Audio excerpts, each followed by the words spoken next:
car son métabolisme est presque une méditation vivante. Littéralement, il mange lentement, vit lentement, et ne descend même de l'arbre qu'une fois par semaine pour faire ses besoins. Mais le paresseux ne marche pas seul, c'est presque un condominium en mouvement.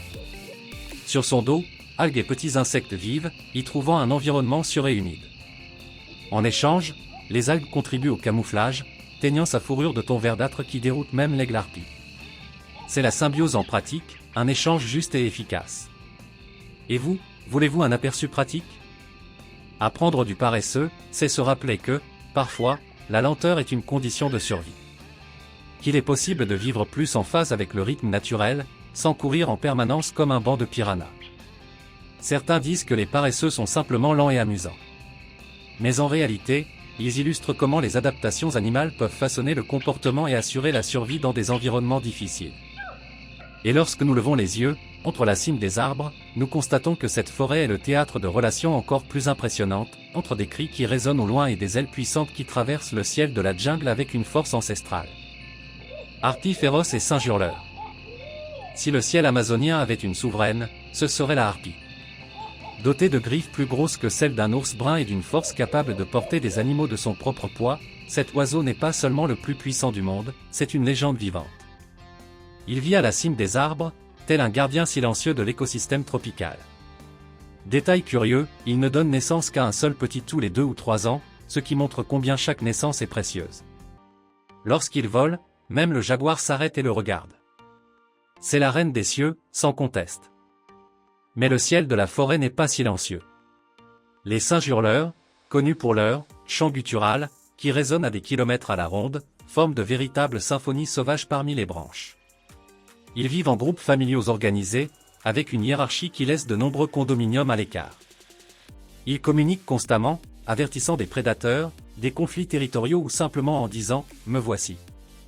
C'est une structure sociale complexe, avec des règles et des rituels.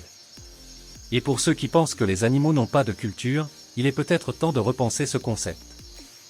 Ces relations montrent que la forêt respire en plusieurs couches du sol humide au ciel empli de chants.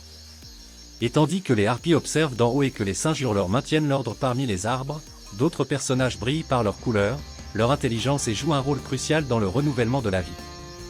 Ils ne rugissent pas et ne volent pas silencieusement, mais leurs becs sont toujours chargés d'histoire et de graines. Toucans, colorés et intelligents. Avec leurs becs géants et vibrants, les toucans sont parmi les créatures les plus charismatiques de la forêt amazonienne. Mais vous auriez tort de penser que les toucans n'attirent l'attention que par leur couleur et leur beauté. Leur bec, bien que grand et apparemment disproportionné, est une merveille de la nature. Outre sa fonction de recherche de nourriture et de régulation de la température corporelle, il sert également à communiquer, ce qui démontre l'intelligence de ces oiseaux. Imaginez que, dans la chaleur intense de la forêt, le toucan puisse même utiliser son bec comme un ventilateur naturel pour se rafraîchir. Une astuce que peu de gens connaissent.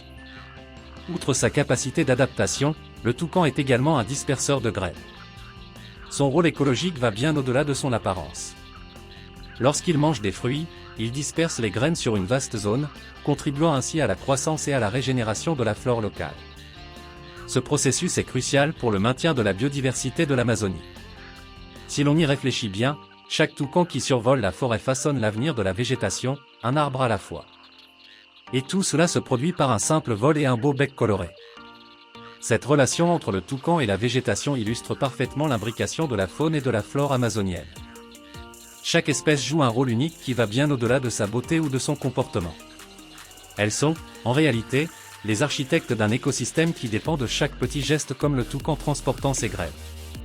Et en parlant de transport naturel, si la végétation se propage avec le toucan, un autre être, plus silencieux et méticuleux, possède lui aussi sa propre façon de se propager dans la forêt, mais avec une méthode plus subtile. Cacaoyer et valeurs culturelles. Le cacaoyer est bien plus qu'un simple arbre, c'est une porte d'entrée vers l'histoire et la culture de l'Amazonie. Quand on pense au chocolat, on imagine probablement une délicieuse tablette, mais peu de gens savent que le cacaoyer, qui produit des cabosses directement à partir du tronc, était une monnaie précieuse pour les peuples autochtones et même pour les premiers colons. La couleur brun foncé de la graine de cacao a le pouvoir de créer un marché mondial, mais avant cela, elle était un élément essentiel de la vie quotidienne locale, utilisée à la fois comme aliment et comme rituel.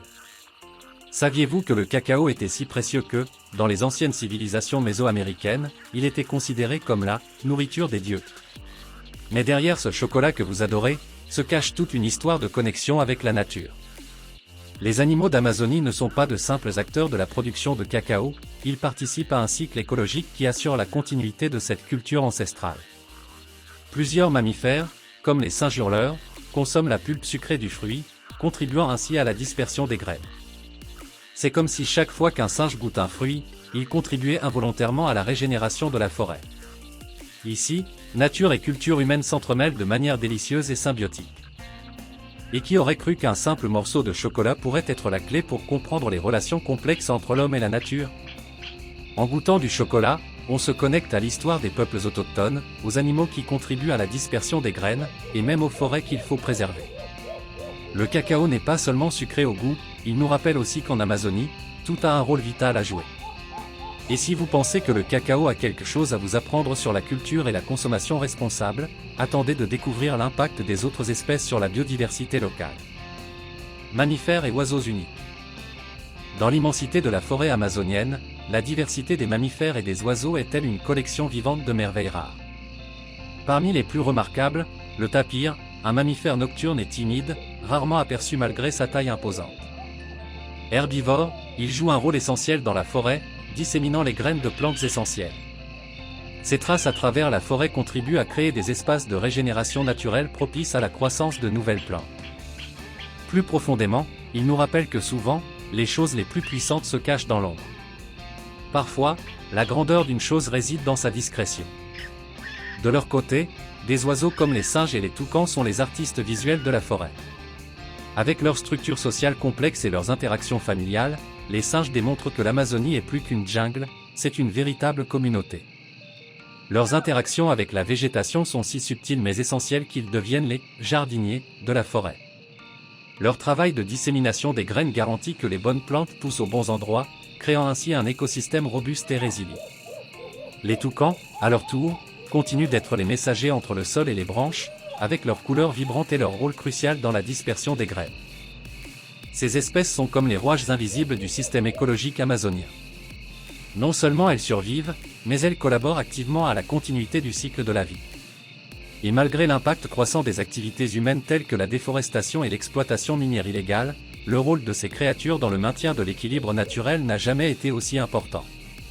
Que se passerait-il si les singes, les tapirs et les toucans disparaissaient?